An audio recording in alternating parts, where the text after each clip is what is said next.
A paz do Senhor Jesus. Uma palavra basta para você. Chega, irmãos.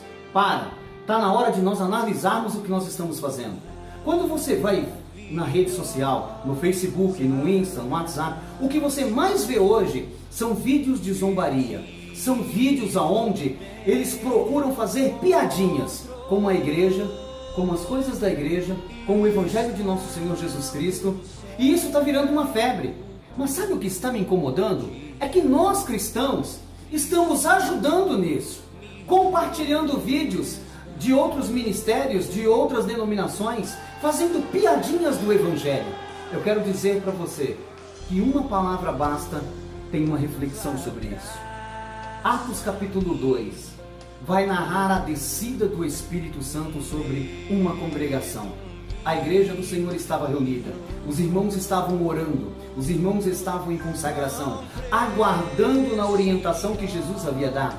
Fiquem em Jerusalém até que do alto sejais revestidos de poder. E eles estavam ali, no 10º dia, cumprindo-se o dia de Pentecostes, a palavra de Deus se cumpriu. E o Espírito Santo, ele desce sobre toda aquela congregação. Conta-nos o relato que todos nós conhecemos muito bem, que todos foram cheios do Espírito Santo e que todos passaram a falar em outras línguas estranhas. Línguas foram repartidas sobre cada um, línguas como de fogo. E diz, irmãos, que aqueles ali que estavam no cenáculo naquele dia, a alegria, o poder do Espírito era tamanho que chamou a atenção de toda a cidade de Jerusalém. Jerusalém estava em festa, a festa de Pentecostes. Muitos turistas, muitas pessoas de várias localidades, de várias nações. E nós sabemos que, conta-nos, que aquele barulho, aquela voz correu por toda a cidade. Logo então, o templo, o local religioso, ele se esvazia, porque todos foram até aquele endereço naquele dia. Todos foram até o cenáculo para ouvir, para ver e tentar saber o que estava acontecendo.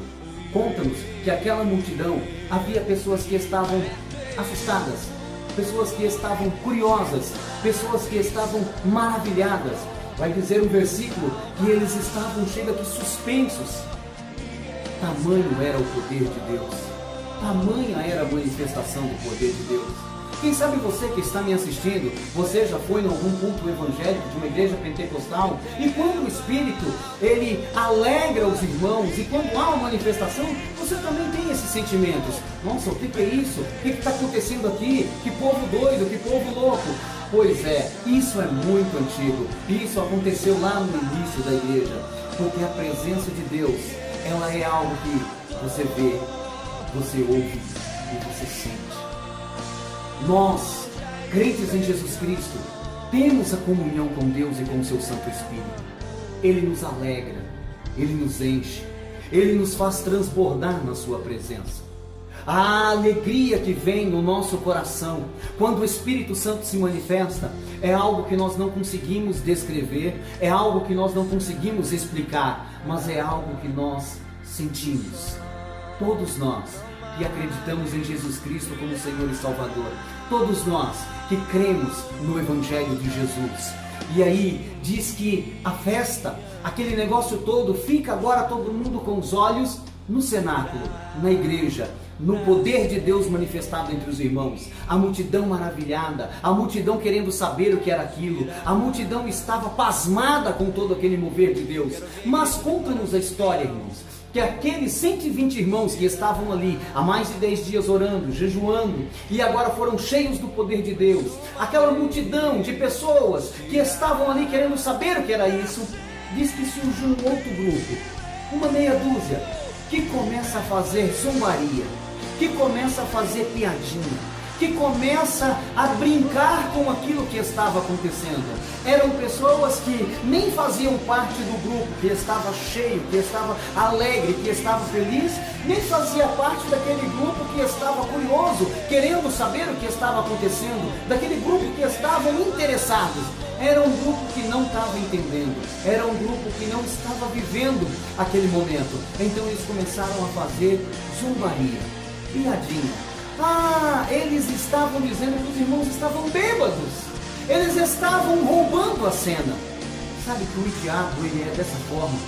Quantas e quantas vezes, quando a igreja se alegra, quando o Espírito se manifesta no nosso meio, há pessoas que não conseguem sentir, não conseguem gozar daquele momento, então elas começam a fazer piadinhas, a dar risada.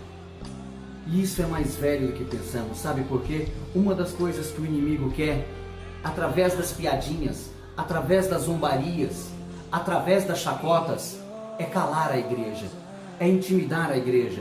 Quantos irmãos hoje, por vergonha, devido à quantidade de piadas, já não querem mais sentir a presença de Deus, já não dão mais lugar para o Espírito Santo, já ficam acomodados. Em quantas igrejas nossas pentecostais, hoje os crentes têm vergonha de dar glória a Deus, os crentes têm vergonha de adorar a Deus, têm vergonha de manifestar a alegria que está dentro dele. Oh, aleluia! E quem ganha com isso é o inimigo das nossas almas. Aquele grupo fazendo piadinha no dia de Pentecostes queria inibir a igreja. Eles queriam barrar o poder de Deus. Deus manifestando o seu poder, Deus alegrando o povo, a palavra de Deus se cumprindo, os pecadores, as pessoas que não conheciam, curiosas, querendo saber, e meia dúzia zombando. Sempre vai ter meia dúzia para zombar da sua cara. Sempre vai ter um para fazer piadinha com você. Mas eles não podem te parar. Uma das coisas que o inimigo quer é te intimidar.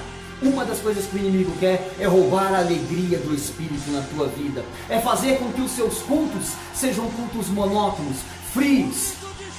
Em nome de Jesus, preste atenção. Diz que quando eles zombavam, Pedro se pôs de pé e os 11 apóstolos com ele. E diz que Pedro levantou a sua voz. Então, nesse momento, diz que Pedro começa o seu discurso.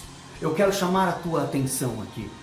Diante da manifestação do poder de Deus, diante dos sentimentos da multidão, diante daquela meia dúzia zombando, um homem chamado Pedro e mais 11 apóstolos se põem de pé e levantam a sua voz para calar aquela meia dúzia, para defender o Evangelho, para defender a palavra de Deus. Está na hora da igreja se pôr de pé, está na hora do crente se levantar e sair em defesa do Evangelho. Mas note, olha que coisa gloriosa. Quando eu estava meditando nessa palavra, por visão, eu vi algo interessante. Nós sabemos que a nossa luta não é contra a carne nem contra o sangue, mas são contra as hostes espirituais, contra as potestades, contra os principados. E muitas vezes nós não entendemos essas coisas. Eu acredito, pela fé, que quando Pedro se coloca de pé, e no momento que ele vai abrir a boca, demônios foram até a presença dele e sopraram no pé do ouvido dele. Porque uma das estratégias do diabo que eu falei é te inibir, é tentar fazer você parar de se alegrar, é tirar de você a liberdade de cultuar e de se alegrar na presença de Deus. A segunda coisa que o diabo gosta é de acusar, é de trazer o nosso passado, é de trazer os nossos erros do passado para tentar nos parar, nos frear. Pedro agora se coloca de pé, Pedro agora levanta a sua voz, e nesse momento eu vejo principados e potestades numa guerra espiritual, e quem sabe alguém, um espírito foi no ouvido de Pedro e falou: ei Pedro, senta que você vai passar vergonha. Ei Pedro, senta que você não tem moral para se levantar. Ei Pedro, eu te conheço. Lembra, Pedro, quando você foi caminhar sobre o mar e faltou fé? Você é um homem sem fé, você afundou, Pedro. Ei, Pedro, lembra que quando Jesus estava dando um ensino, você deu lugar, você não vigiou e eu usei a sua boca para tentar afrontar o mestre? Ah, Pedro, é melhor você se sentar porque você vai passar vergonha. Eles vão saber quem você é. E aquela voz foi falando no ouvido de Pedro: Pedro, você passou a espada na orelha de Malco, Pedro. E Pedro ainda resistindo, Pedro ainda de pé, Pedro ainda pronto para falar, e o diabo ele vem com a última tacada para cima de Pedro. Ei Pedro, agora eu te derrubo, agora você senta. Lembra que você negou o mestre, Pedro? E você negou não foi uma, não foi duas, mas foram 3 vezes, Pedro. Porque o diabo ele sempre vai vir jogar na nossa cara o nosso passado. As pessoas sempre vão querer jogar na nossa cara o nosso passado. Quantas e quantas vezes você já não escutou? Mas logo você que fazia isso, você que frequentava ali, agora você é crente, agora você quer me falar de Jesus? Justamente, é nesse momento que o Espírito de Deus, ele enche Pedro de autoridade e de ousadia. E Pedro então agora, eu vejo ele pela fé, meu irmão. Isso é extra bíblico, isso é um entendimento, é uma visão que eu tive desta palavra. Eu vejo agora que diante das acusações, Pedro, cheio do poder de Deus, na sua retaguarda, 11 apóstolos intercedendo por ele. Pedro então agora ele pega e diz: ei, diabo, você tem razão. Quando eu fui andar no mar me faltou fé, e eu comecei a afundar. A água já estava me afogando, e eu levantei as minhas mãos, e o Senhor Jesus segurou nela e me tirou das águas. Porque Ele veio para salvar, Ele veio para buscar, Ele veio para aquele que estava perdido. Oh, aleluia! Então Pedro agora ele se lembra da segunda acusação, e é verdade.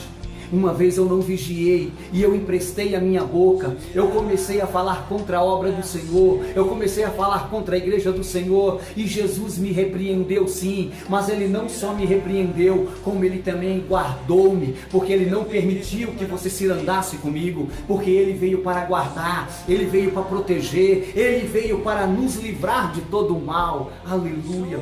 A terceira acusação, Pedro então agora fala: é verdade, eu não vigiei, eu peguei a espada, eu cortei a orelha de Malco, é verdade, mas o Senhor Jesus estava lá. Ele pegou a orelha de Malco, colocou no lugar, aleluia, porque Ele veio para desfazer as obras do diabo, porque Ele se manifestou para desfazer as obras do inimigo, Ele veio para colocar as coisas no lugar. Jesus veio para colocar as coisas no lugar. Oh, aleluia! Ele quer colocar a sua vida no lugar certo, quer colocar a sua família no lugar certo, quer colocar a sua fé no lugar certo. Então Pedro agora ele vai para a quarta acusação, e é verdade, eu não vigiei, mesmo ele tendo me falado. Eu neguei Ele uma vez, eu neguei 2 vezes, e eu neguei a terceira vez. E se o galo não tivesse cantado, quem sabe até agora eu estava negando, mas o Senhor pôs um ponto final naquilo. Mas eu quero te dizer que Ele veio atrás de mim. Eu quero te dizer, mesmo eu tendo negado, Ele não abriu mão, Ele veio e me resgatou, Ele veio e me colocou de pé, e Ele me disse: Pedro, tu me amas? E eu respondi que sim. E Ele disse: Pedro, tu me amas? E eu falei: tu sabes que sim, Senhor. E Ele me disse pela terceira vez: Pedro, tu me amas? E eu disse: claro, Senhor, tu sabes de todas as coisas. E Ele disse: apacenta minhas ovelhas. Deus me deu um ministério, Deus me deu uma ordenância. Quem sabe naquele momento Pedro, agora cheio da autoridade do Espírito de Deus, ele diz: Deus me deu um ministério, apacenta minhas ovelhas. E agora Pedro levantou a sua voz e disse: ei, isso aí que está acontecendo não é o que vocês estão pensando, não. Pedro colocou um ponto final naquela zombaria. Isso que está acontecendo aí não é o que vocês estão pensando, não. Está na hora da igreja pôr um ponto final nessa zombaria, nessas piadinhas, nessas chocarrices com a igreja, com o evangelho, com as denominações. Nós temos, irmãos, aqui pregar o evangelho. Nós temos que falar das grandezas de Deus. Nós temos que falar do amor, do perdão, da graça, de uma nova vida, de uma nova oportunidade. É isso que a igreja tem que falar. Não deixe o inimigo ficar usando a sua vida, não. Ei, não é do jeito que vocês estão pensando, não. Eles não estão bêbados conforme vocês estão falando. Eles não estão cheios de cachaça, não. Porque agora ainda é de manhã. Eles estão cheios do Espírito de Deus. Pedro então, de pé, levanta a voz, encara o inferno, encara a oposição, encara aquela meia dúzia, e ele começa a pregar para toda aquela multidão. É isso que nós precisamos fazer. Parar com essas coisas e voltarmos a pregar o Evangelho. Nós precisamos nos pôr de pé e defender o Evangelho santo, o Evangelho puro, o Evangelho que prega que o homem é pecador, o Evangelho que anuncia o grande amor de Deus, o Evangelho que prega que por amor Deus mandou Jesus Cristo para morrer na cruz pelos nossos pecados, o Evangelho que anuncia a ressurreição de Jesus Cristo e uma promessa, que todo aquele que nele crê será salvo. Ei, meu irmão, Uma palavra basta. Chega de chocarrice, chega de brincadeira. Se põe de pé, levanta a tua voz a favor da igreja. Deus te abençoe no nome de Jesus. Se gostou, deixe o seu like, compartilhe essa mensagem. Deus te abençoe no nome de Jesus.